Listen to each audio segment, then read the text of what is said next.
Hello, welcome to VetEco, your amazing vet student podcast. Today with our dear co-host Margot. Hi. And Jad. Hi.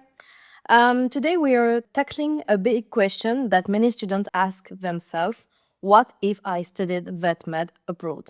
Limited sports, competitive exam, stress. More and more young people are choosing to cross border to study veterinary medicine elsewhere in Europe. But how does it work? Are we well trained? Is it easy to integrate? To talk about it, we are lucky to have with us a student who went to Portugal, Colleen, also known as Colleen Vet on social media. But I will let her introduce herself. So, hi, my name is Colleen. I am a French student who will soon be entering my third year of veterinary school in Portugal. In addition to that, I'm also a GEODS ambassador, helping future students with their application, and a Proplan ambassador among the French speaking students at the school, promoting the brand. I follow a fairly traditional path, abandoning a high school diploma in biology and physical with a math option and theater. And I then spent a year in preparatory classes for the BCPST program in Caen. Thank you, Colleen. And let's begin this episode. So, why study abroad? In France, there is fewer than 600 spots per year in veterinary school than over 3,000 applicants. In the entrance exam is so demanding that some students do 2 or even 3 years of preparatory classes with no guarantee of success. As a result, nearly 10% of veterinarians graduating in France completed all or part of their studies abroad, according to the French National Veterinary Council. So, Colin, what motivated you to study veterinary medicine abroad? Had you considered other countries, or was Portugal your first choice from the start?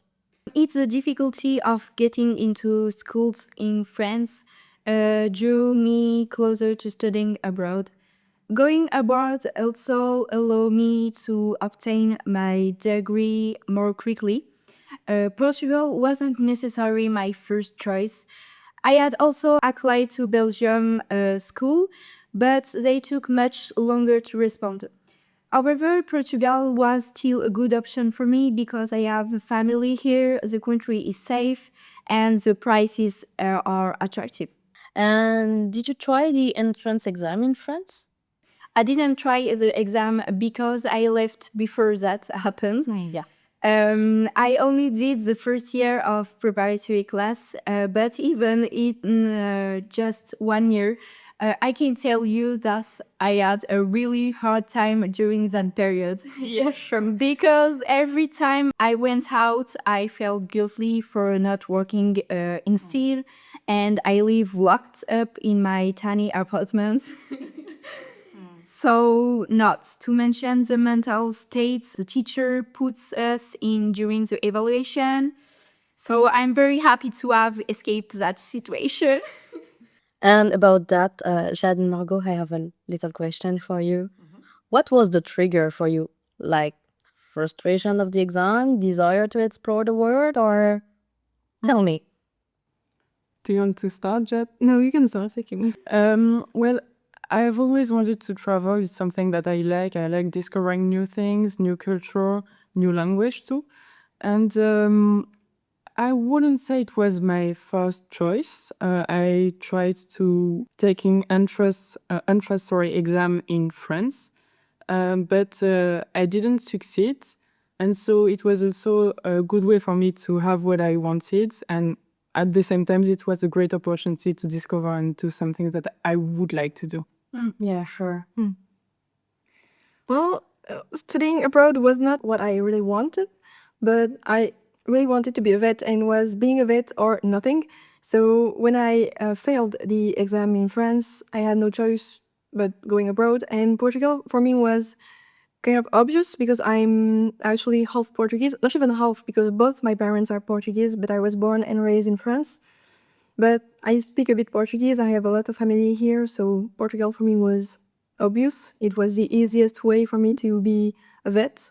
So you weren't those kind of people who wanted from the beginning to study abroad. Yeah, but actually, I don't regret to be here now. I think it's a very good and interesting experience, and it brings a lot of different social skills and soft skills that maybe I wouldn't have, or at least not the same type of it, than if I stayed in France. Yeah, sure. Yeah, you're right. I don't regret it too. I would prefer to be in France, but I don't regret being here in Portugal. And you, Colin? It's the same. So let's continue. So depending on the country, admission requirement vary greatly. And for example, some Hungarian or Portuguese school ask for a strong academic record and a motivation interview. And some are even accessible right after high school.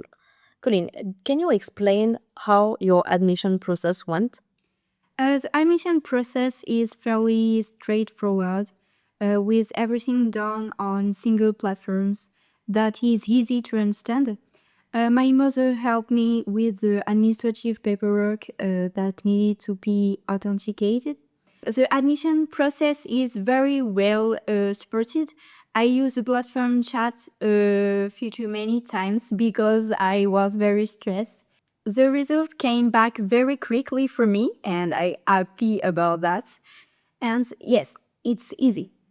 And just to be sure for our audience, you use GeoDS. Yes, I use UDS admission process. Okay. And you do you want to share your own experience? It went well. It was kind of easy, and the interview was great. I don't really remember it, but I just knew it was okay when I finished it. So nothing to add. Okay. Honestly, I did everything kind of last minute. I also was taking entrance exams in France at the same time, so it was a bit a mess. I was doing my preparatory oral part of the exam during the interview, so it was very short, a short time. But I think at the time I didn't really realize that it's still a very selective process, and I think I didn't prepare enough. What I want to say is basically the more the years are passing and the more this process studying at another country are getting very selective, and you have to prepare it, and it's not something to take very lightly. Now let's talk about the cost of the studies. That I know that in Spain, at public universities like Zaragoza or Cordoba, tuition is usually around 200 or 300 euros per year. But in private schools like the Universidad CEU Cardenal Herrera in Valencia, it easily exceeds 10,000 per year. And if we look elsewhere in Europe, in Romania or Slovakia, well, the program is usually in English, but it costs between 5,000 and 8,000 euros. Sometimes less if you go to the local schools. There are just a few examples among many, but they reflect a very wide range. Of course, factors like the language of the instruction, public or private status, and country strongly influence the decision. So, all of you, are you in a public or a private school? And was that an important criterion for you? I'm currently attending a private school. To be honest, I don't think it matters. However, I do think that thanks to this, we have access to very good teachers, but also as foreigners, it was a big plus to be able to take classes in French during my first year, giving us time to learn the language. Well, I quite agree. I think private schools may have a process that are more inclusive for foreigners people, but the price is also something to consider. Yeah. However, for public school, the major issue, I don't know if it's an issue, but the major issue that people will have while wanting to search about that is that these schools require to be fully fluent in the language that you want to go. So It's something to consider too. If you go to Spain and want to attend a public school, you have to be very good at Spanish, and I think you have to pass some exam, the equivalent of high school exam Yeah. in Spanish. So Yes. Want to add something? No, nothing to add. Just to clarify for the audience, we are all in the same class, so we are all in the private school. Yeah. in Portugal. Okay, Colin, were you surprised by the cost of living here when you arrived? As visited Portugal regularly, it didn't shock me that much. However, it's true that the cost of living is lower, especially for grocery and rent. But I think it's like in French, it all depends on the location. I know that Lisbon is still more expensive in terms of rent, but it's always nice to be able to eat well in restaurant for just 10 years. Yeah. So, for all of you, do you have any tips for saving money abroad or no? Yes, if you organize yourself well, share accommodation, cook your own meals, even for lunch, and don't party every week. It doesn't exactly offset the cost of school, but it certainly helps. I think you have to learn to manage your money according to your needs. Obviously, you don't have to deprive yourself of everything, but small effort can save you a lot. And the best advice is to join students' Facebook groups to buy furniture from people at low prices, compare housing, but also find out about all the good deals you can get as a student, such as the free transportation card or the Erasmus card. Yeah, that's true. Actually, I haven't thought about that, but indeed, in Portugal, close to Porto, we have free cards to take the transportation, and it's something to consider. It's a good thing to do. It's not really hard, and it will save you a lot of money for your trip. Yes. So, are you ready to talk about the quality of education? Yes. So, there are sometimes prejudices about studying that math abroad as if it were lower quality. But yet, many schools are accredited by the European Union with full curricula, internship, university clinics, etc. So, Corinne, how would you rate, sorry, the quality of the classes and the professors at your school? I think it's like any university. There are negative points as well as positive ones. I really like some of the teacher we had. There are people who are full of knowledge and eager to pass each one.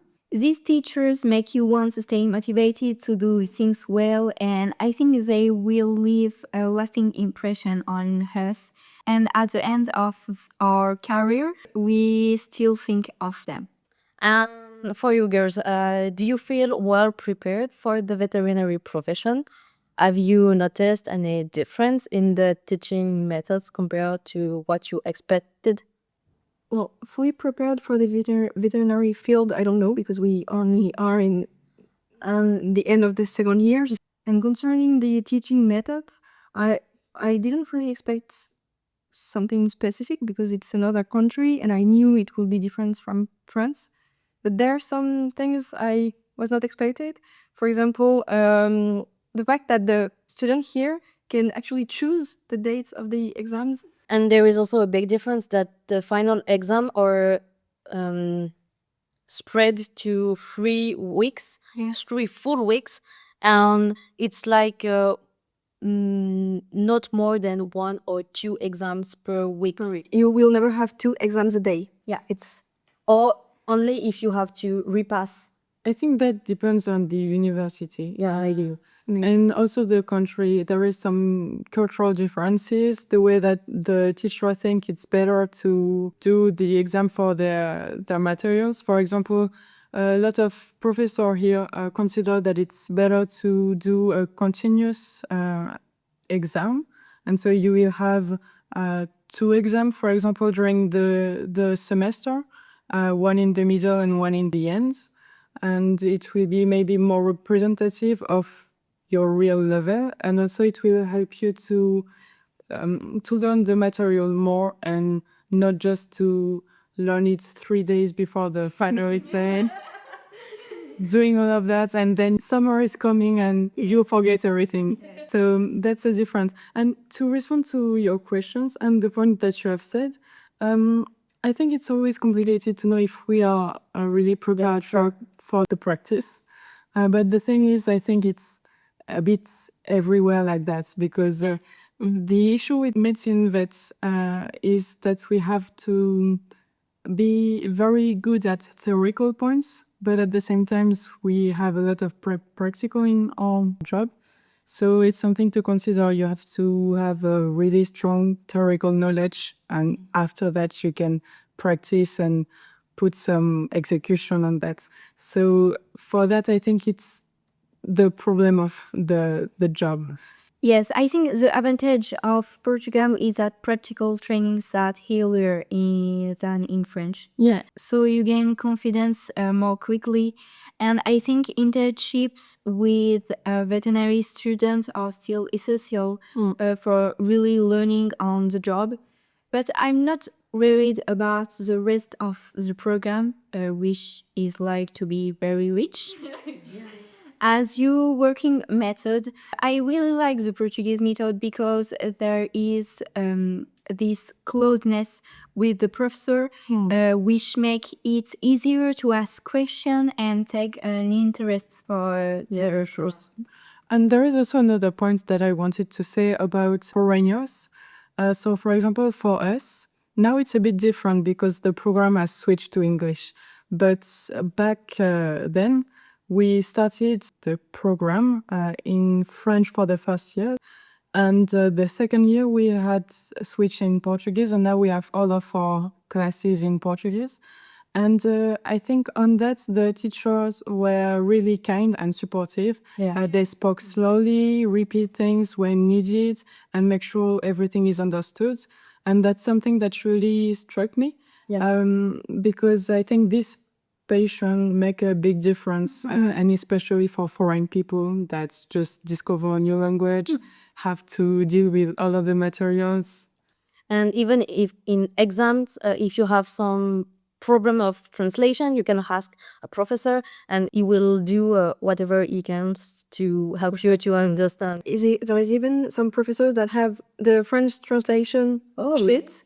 And I don't remember, it was the last semester, but there was a professor who had a French version in the hands. So if French people ask questions about a question, they can just say it. Some teachers also speak a little bit of French, or if they can't explain you in French, they will try to translate in English, or if they still can't, they will try to do some periphrases, or they will reformulate, try to, they will do everything. I think about it. I have a question for you two girls. Have you already looked into the process for returning to France? So I've looked a bit about that. Basically, if you're planning to return to France after getting your degrees in Portugal, for example, there is a few things to keep in mind. First, making sure the diploma is recognized in France. And so for veterinary study, Portugal is part of the EU. So the degree is usually and technically recognized automatically. Yeah. But you still need to go through some administrative steps. You need to register with the French Veterinary Board, which is named Ordre des Vétérinaires, and provide official translation of your diploma and transcripts if they are not in French. But basically, it's very just administrative steps to do. And yeah. I will add that more than the translate diploma, you will need to give an ID and a proof of address in France. You also need an updated curriculum vitae and a proof of French language skill if you are not fluent. And possibly you can, the administration will ask a certificate of good conduct if you worked abroad. And for submit your application, you will send a registered mail. It will take about 2 or 3 months to process, and they might ask for more info or an interview. And the final steps, once it's approved, you will get a registration number, sorry. And before starting work, don't forget to get your professional liability insurance. That is mandatory. You also need to consider a short internship or observation in French clinic. It's better, but not essential. And you also need to stay up to date with continuing education. A little interesting point is that your degree is valid across the EU, but you still need to register locally before practicing, of course. I think the good point is with the European system, we can, after graduate, work everywhere, and it's a very good thing. Yeah. And it's not because you've done your study in Portugal that you will have to stay in Portugal. You can come back to France, and it's very cool. Yeah. It's really cool when your university have the Accreditation. the accreditation and have done their curricula validated by the EU. Yeah. And so, actually, to respond to the question that you have said about the quality of education before, the accreditation is a proof of that. Basically, when the university create a program, they have to apply to have the equivalence in Europe. And basically, they will apply and give all of the detail of what they are doing in the program. And that's what is validated. And so being abroad is not something that will give you lower education. Yeah, sure. I have 2 little questions for you. The little one is, all of you, are you planning to return or stay and work abroad, whether in Portugal or somewhere else? I plan to return to France after graduating for one simple reason. My life is yes there. My family, friends, and routine are in French.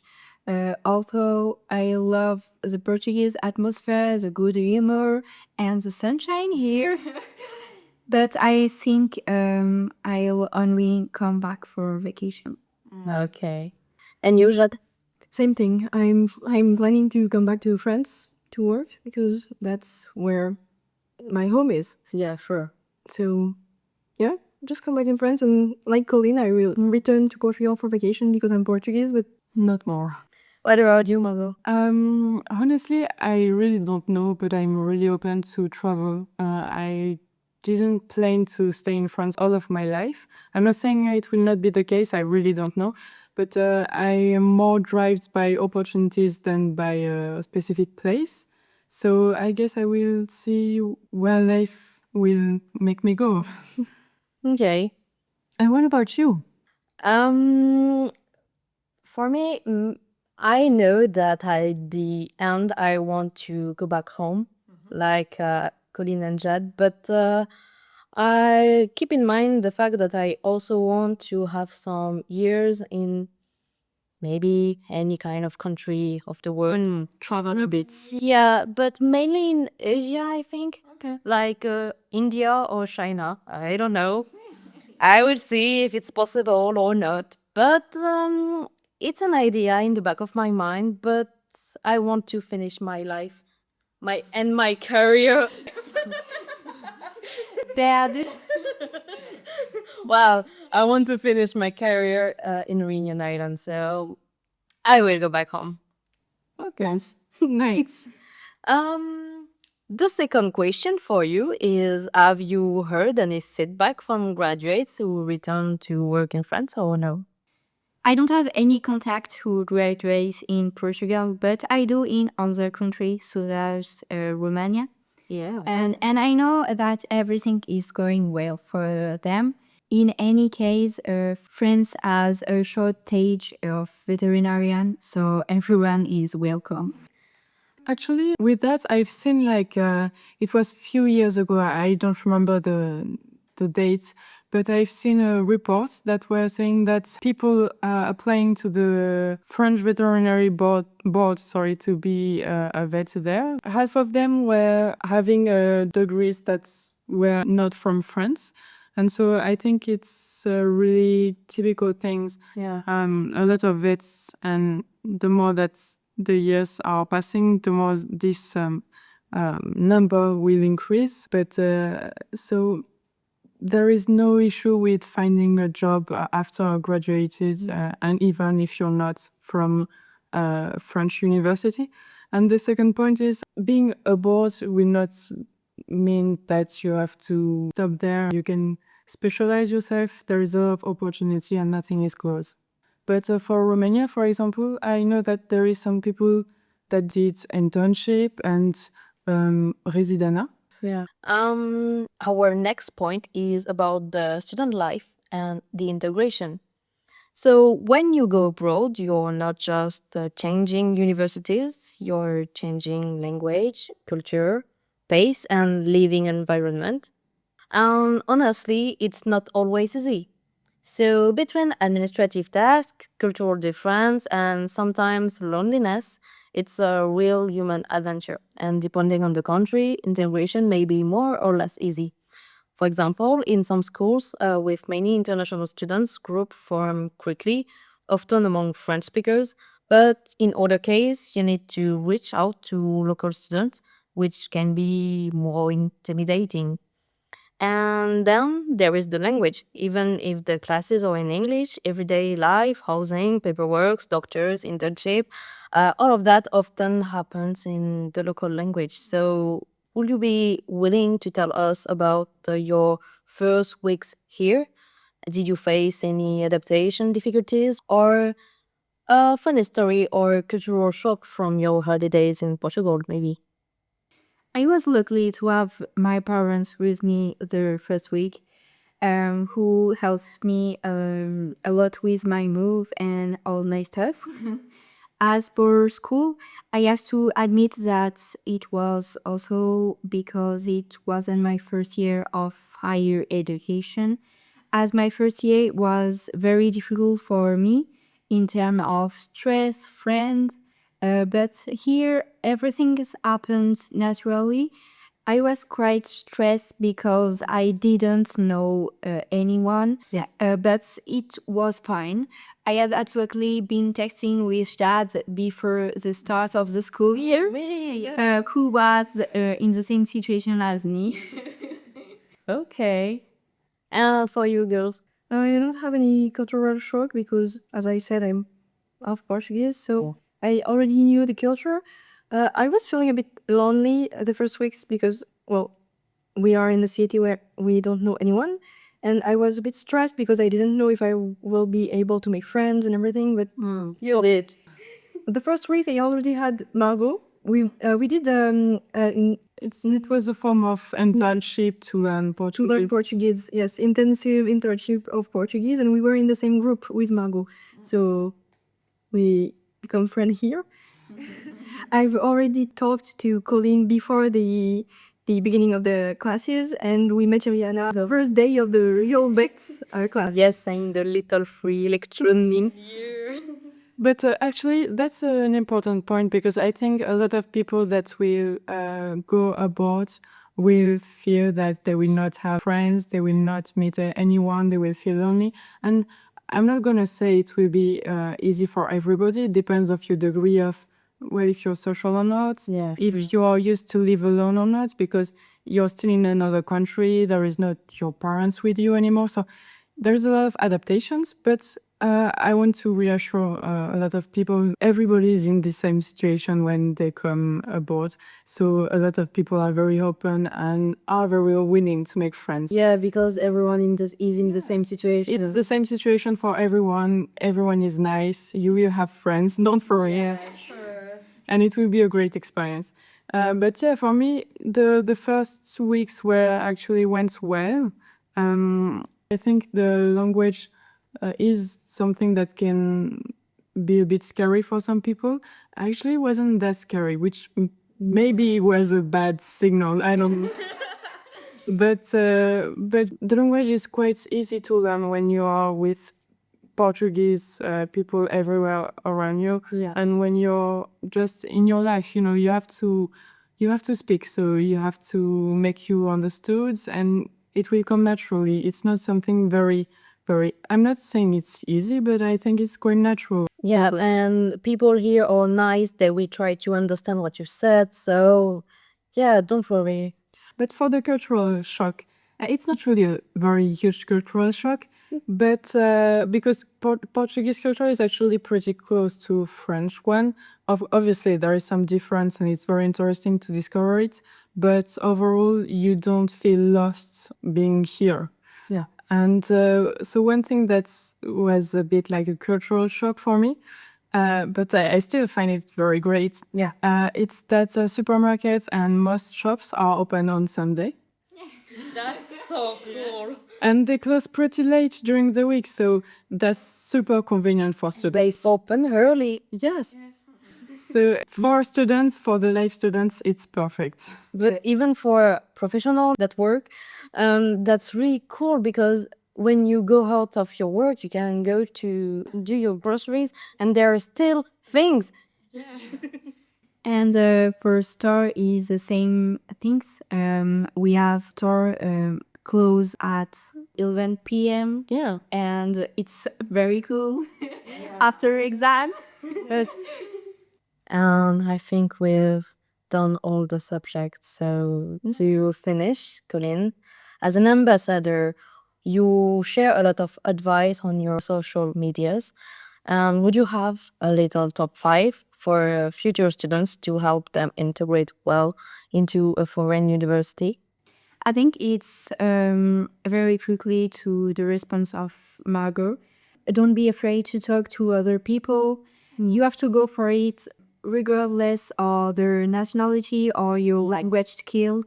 Talking to other is important. Obviously, for me, you have to go to the most important events at the beginning of the year, such as godparents' party, and take advantage to the beginning of the years to go on hunting with people from your class, beach, city tour, sport, craft, however you want.